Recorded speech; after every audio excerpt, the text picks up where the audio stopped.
भारतीय संविधान में नागरिकता संबंधी क्या क्या प्रावधान है और किस भाग और किस अनुच्छेद में है, तो हम देखते हैं संविधान का एक भाग है 2, तो इस भाग 2 में अनुच्छेद 5 से लेकर 11 तक संबंधित प्रावधान नागरिकता संबंधी है। तो हम देखते हैं कि भारत में कैसी नागरिकता है, तो एकल नागरिकता है। स्वरूप क्या है नागरिकता का, तो एकल नागरिकता है। एकल नागरिकता का स्वरूप देखने को मिलता है और यह एकल नागरिकता संबंधी प्रावधान ब्रिटेन से लिया गया, ब्रिटेन या यूनाइटेड किंगडम से। तो आप इसको ऐसे समझिए, एकात्मक शासन प्रणाली होती है, एकात्मक और संघीय शासन प्रणाली।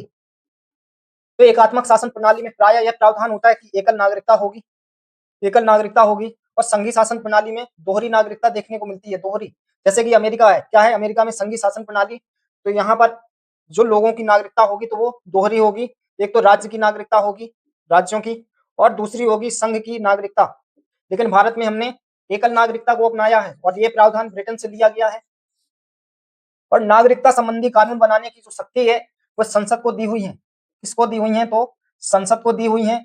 और इस विधि पर कानून बनाने की शक्ति, कानून बनाने की शक्ति संसद को प्रदान करता है। किसको, तो संसद को, राज्य की विधायिका को नहीं, केवल केंद्र की विधायिका को प्रदान करता है, संसद को। आगे हम देखें तो संसद ने इस शक्ति का प्रयोग करते हुए 1955 में भारतीय नागरिकता संशोधन अधिनियम, भारतीय नागरिकता संशोधन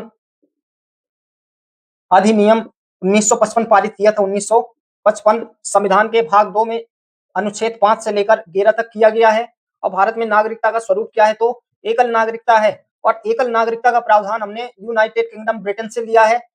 और ये भी याद रखेंगे कि नागरिकता संबंधी कानून या अधिनियम बनाने की शक्ति संसद के पास है और संसद ने इस शक्ति का प्रयोग करते हुए नागरिकता, भारतीय नागरिकता संशोधन अधिनियम 1955 भी पारित किया था। और अनुच्छेद 11 में ही ये उल्लेख मिलता है कि इस विधि पर कानून बनाने की जो शक्ति है वो संसद के पास है। कैसा कानून, तो नागरिकता संबंधी कानून। आगे हम देख लेते हैं नागरिकता अर्जन और समाप्ति संबंधित प्रावधान। तो हम बात करें अर्जन कैसे होगा, तो अर्जन भी कई तरह से हो सकता है। जैसे आगे हम बात करते हैं कि यदि कोई व्यक्ति भारत की नागरिकता लेना चाहता है तो वह कैसे ले सकता है। तो भारतीय नागरिकता अधिनियम है 1955, क्या है 1955, भारतीय नागरिकता अधिनियम है 1955। इसमें 5 तरीके बताए गए हैं नागरिकता अर्जन के। कितने तरीके हैं, तो 5 तरीके हैं। पहला तरीका तो यह है कि जन्म के आधार पर, तो याद रखेंगे जन्म के आधार पर प्रत्येक व्यक्ति जिसका जन्म संविधान लागू होने या संविधान लागू होने के बाद भारत में जन्म होता है वह भारत का नागरिक माना जाएगा, बशर्ते उसके जन्म के समय माता पिता दोनों भारत के नागरिक हों या माता या पिता में से कोई एक व्यक्ति भारत का नागरिक रहा हो इसके जन्म के समय, बशर्ते दूसरा व्यक्ति अवैध अप्रवासी न रहा हो। तो हम जन्म के आधार पर भी नागरिकता ले सकते हैं। दूसरा है वंश के आधार पर, तो नागरिकता लेने का एक दूसरा तरीका है वंश के आधार पर।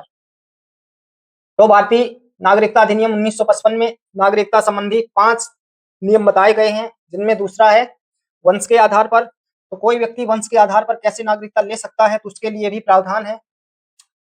तो ऐसा व्यक्ति जिसका जन्म 26 जनवरी 1950 के बाद, 1950 के बाद, या यूं बोले संविधान लागू होने के पश्चात, संविधान लागू होने के बाद भारत से बाहर जन्म होता है। कहाँ होता है, भारत से बाहर जन्म होता है, तो ये व्यक्ति भी भारत का नागरिक माना जाएगा, बशर्ते इसके जन्म के समय माता या पिता में से कोई एक, माता या पिता में से कोई एक भारत का नागरिक रहा हो, भारत का नागरिक रहा हो, तो वह व्यक्ति भी भारत का नागरिक माना जाएगा। फिर से देखेंगे आधार पर नागरिकता कैसे मिलेगी, तो हम देखते हैं कि 26 जनवरी 1950 या इसी को बोले संविधान लागू होने के बाद किसी व्यक्ति का जन्म यदि भारत से बाहर होता है वह व्यक्ति भी भारत का नागरिक माना जाएगा, बशर्ते कुछ शर्तें हैं कि इसके जन्म के समय या तो माता या पिता दोनों में से कोई एक भारत का नागरिक रहा हो, तो ऐसे व्यक्ति को वंश के आधार पर नागरिकता दी जा सकती है। ये प्रावधान हमें नागरिकता संशोधन अधिनियम 1955 में मिलता है। और ये अधिनियम किसने बनाया था, तो 1955 ने संसद ने बनाया था। अनुच्छेद 11 में दी गई शक्तियों का प्रयोग करते हुए नागरिकता संबंधी कानून बनाने की अंतिम शक्ति संसद को दी गई है। आगे हम तीसरा देखें, पंजीकरण के आधार पर भी नागरिकता ले सकता है कोई, कैसे हम देखते हैं। पंजीकरण के आधार पर तीसरा पंजीकरण के द्वारा कोई व्यक्ति भारत की नागरिकता कैसे ले सकता है, तो इस संबंध में भी प्रावधान है। नागरिकता भारतीय नागरिकता अधिनियम 1955 में कितने तरीके हैं, 5 तरीके हैं। तो इस संबंध में भी प्रावधान है कि कोई व्यक्ति पंजीकरण या रजिस्ट्रेशन के जरिए भारत की नागरिकता कैसे प्राप्त कर सकता है, तो इसके लिए भी प्रावधान है। जैसे पहला तरीका तो ये है पंजीकरण के द्वारा नागरिकता लेने का, वह व्यक्ति भारतीय मूल का हो, कैसा रहा हो, भारतीय मूल का हो। और यहाँ भारतीय मूल से तात्पर्य है कि उसके दादा दादी या नाना नानी में से कोई एक भारत का नागरिक रहा हो। क्या समझे, भारतीय मूल का तात्पर्य है कि वह व्यक्ति भारतीय मूल का कहलाएगा जिसके दादा दादी नाना नानी में से कोई एक भारत का नागरिक रहा हो, तो ऐसे व्यक्ति को भारतीय मूल का माना जाएगा। तो पंजीकरण के जरिए नागरिकता लेने संबंधी कुछ प्रावधान है। जैसे पहला प्रावधान, भारतीय मूल का व्यक्ति आवेदन कर सकता है भारत में नागरिकता लेने के लिए, बशर्ते वह आवेदन से पूर्व 7 वर्ष तक भारत में रहा हो। ऐसे व्यक्ति को भी भारत की नागरिकता प्रदान की जाएगी। क्या समझे कि भारतीय मूल का व्यक्ति यदि आवेदन करेगा नागरिकता के लिए, तो उससे तो आवेदन देने के पूर्व 7 वर्ष तक वह भारत में रहा हो, तो ऐसे व्यक्ति को नागरिकता दी जा सकती है पंजीकरण के द्वारा। इसके अतिरिक्त कोई ऐसा व्यक्ति है जो कि भारतीय नागरिक से विवाह कर लेगा, या मान ले कोई ऐसा व्यक्ति है जिसने भारत के नागरिक से विवाह किया है, क्या किया है, भारतीय नागरिक से विवाह किया है, तो उसको भी स्वतः ही नागरिकता मिल जाएगी भारत की, बशर्ते आवेदन देने से पूर्व 7 वर्ष तक वह भारत में रहा हो। कितने वर्षों तक, तो 7 वर्ष तक भारत में रहा हो, तो इसके जरिए भी नागरिकता दी जा सकती है। और पंजीकरण से नागरिकता लेने का तीसरा तरीका है कि भारतीय नागरिक के अवयस्क बच्चों को स्वतः ही नागरिकता मिल जाएगी। तो एक बार फिर से देखेंगे कि पंजीकरण के द्वारा नागरिकता कैसे ली जाती है या कैसे ली जा सकती है।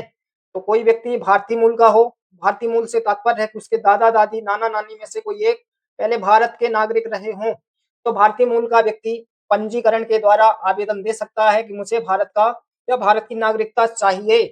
तो इसके लिए कंडीशन है कि वह आवेदन देने से पूर्व 7 वर्ष तक भारत में रहा हो, तो ऐसे व्यक्ति को नागरिकता दी जा सकती है पंजीकरण के द्वारा। दूसरा ये कि कोई व्यक्ति अन्य कंट्री का है या दूसरे देश का है और वह भारतीय नागरिक से विवाह कर लेगा, तो उसको भी स्वतः ही नागरिकता मिल जाएगी, बशर्ते आवेदन देने से पूर्व यह व्यक्ति 7 वर्ष तक भारत में रहा हो। तीसरा तरीका यह है पंजीकरण के द्वारा नागरिकता लेने का कि भारतीय नागरिक के अवयस्क बच्चों को स्वतः ही भाई पंजीकरण के द्वारा नागरिकता मिल जाएगी। चौथा तरीका भी देख लेते हैं, देशी है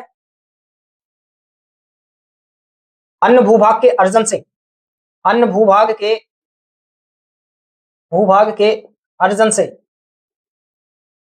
तो इसका क्या मतलब हुआ, तो इसका तात्पर्य है यदि भारत किसी विदेशी राज्य पर अपना अधिकार कर ले, विदेशी राज्य पर भारत यदि अपना अधिकार स्थापित कर ले, तो उस क्षेत्र में रहने वाले लोगों को स्वतः ही भारत की नागरिकता मिल जाएगी, स्वतः ही भारत की नागरिकता मिल जाएगी। एक बार फिर देखें तो मान लो चौथा तरीका है अन्य भूभाग के अर्जन से, भारत किसी विदेशी राज्य पर या विदेशी देश पर मान लो अधिकार स्थापित कर लेता है, तो इस क्षेत्र विशेष में रहने वाले जो लोग हैं ना, इस विदेशी राज्य में रहने वाले लोग हैं, तो उनको स्वतः ही भारत की नागरिकता मिल जाएगी। क्यों मिल जाएगी, क्योंकि अब ये भारत का हिस्सा हो चुका है। तो ये थे नागरिकता संबंधी प्रावधान।